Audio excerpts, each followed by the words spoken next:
여러분 안녕하십니까? 지난 9월 어린이 보호구역에서 교통사고로 9살 김민식 군이 목숨을 잃었는데요. 민식이 같은 어린이가 최근 5년 동안 34명에 달합니다. 정부와 민주당은 민식이법을 비롯한 어린이 안전 관련법을 올해 안에 처리하기로 하고 내년 본 예산에 관련 예산을 1,000억 원 늘리기로 했습니다. 첫 소식 이수강 기자입니다. 어린이 교통안전 강화 대책을 마련하기 위해 열린 당정협의. 전국의 어린이 보호구역 내에 과속 카메라 및 신호등 설치 예산을 대폭 늘리고 이를 신속하고 차질 없이 추진하도록. 스쿨존에 무인 카메라 8,800대, 신호등 11,000개를 3년간 설치하기로 하고 이를 위해 내년도 예산안에 1,000억 원을 증액하기로 했습니다. 또 어린이 보호구역 사업 대상 지역을 50% 이상 늘리고 미끄럼 방지 포장과 옐로우 카펫 등을 설치하기로 했습니다. 등하교 시간에 교통경찰 등을 집중 배치하기로도 했습니다. 경찰청은 앞으로 교통사고로 인해 단 한 명의 어린이도 희생되어서는 안 된다는 사명감을 가지고 실효적인 대책을 강력하게 추진하겠습니다. 민주당은 계류 중인 관련 법안들을 조속히 처리하기로 했습니다.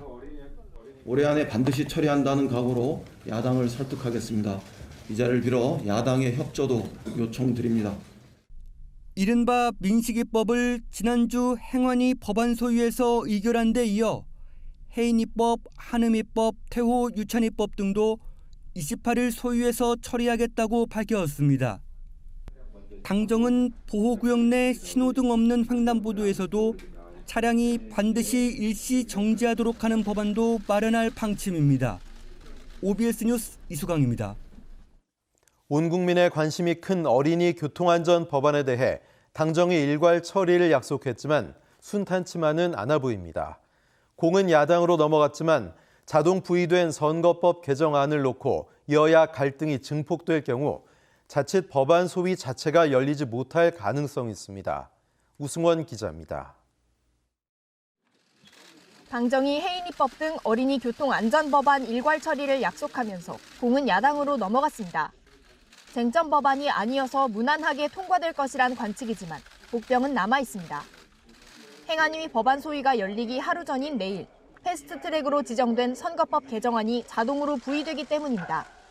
여야가 다시 갈등 국면으로 치달을 경우 다음 날 예정된 법안 소위가 열리는 것을 보장할 수 없습니다. 어린이 교통안전 법안이 국민적 관심을 받으면서 다른 국회의원들도 법안 통과를 촉구하고 나섰습니다. 어른들의 잘못으로 아이들이 더 이상 죽거나 다치는 일이 없었으면 좋겠다는 이 국민들의 절절한 어떤 바람들을 국회가 받아안을 수 있도록.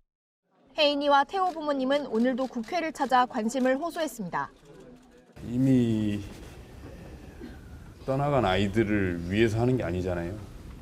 앞으로 저희들한테도 남아있는 아이들이 있고 어느 아이가 될지 몰라요. 정말로. 20대 정기국회 회기 종료일까지 남은 시간은 2주.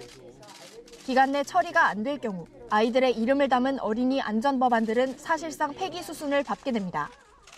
OBS 뉴스 우승원입니다.